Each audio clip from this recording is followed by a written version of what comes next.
Every town has its secrets, but ours has always been a joyful one, until this year's festival. It started with the parade. The floats were as colorful as ever, the music was loud, but there was something off. As I wandered through the bustling crowd, I noticed the smiles were too wide, eyes too glassy, as if everyone shared a joke I wasn't part of.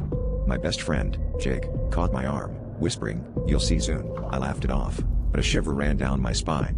What was I going to see? The day wore on, and the feeling of being an outsider in my own town grew stronger.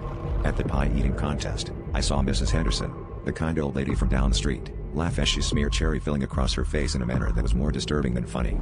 People clapped and cheered, but their eyes held a strange intensity.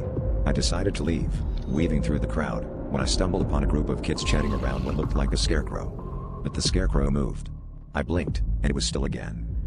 As night fell, the festival took on a more sinister tone. The lights flickered, casting long shadows that seemed to dance to an unheard rhythm. Suddenly, the air was filled with a low hum, and the townspeople began to gather in a square, forming a circle around the old well. I hid behind a cart, watching as they swayed in unison, their voices rising in a hypnotic chant. Jake, at the center, locked eyes with me.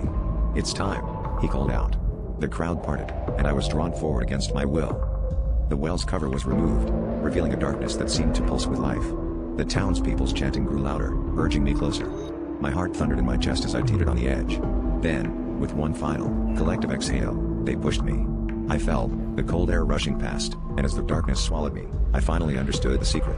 The town wasn't celebrating, it was feeding.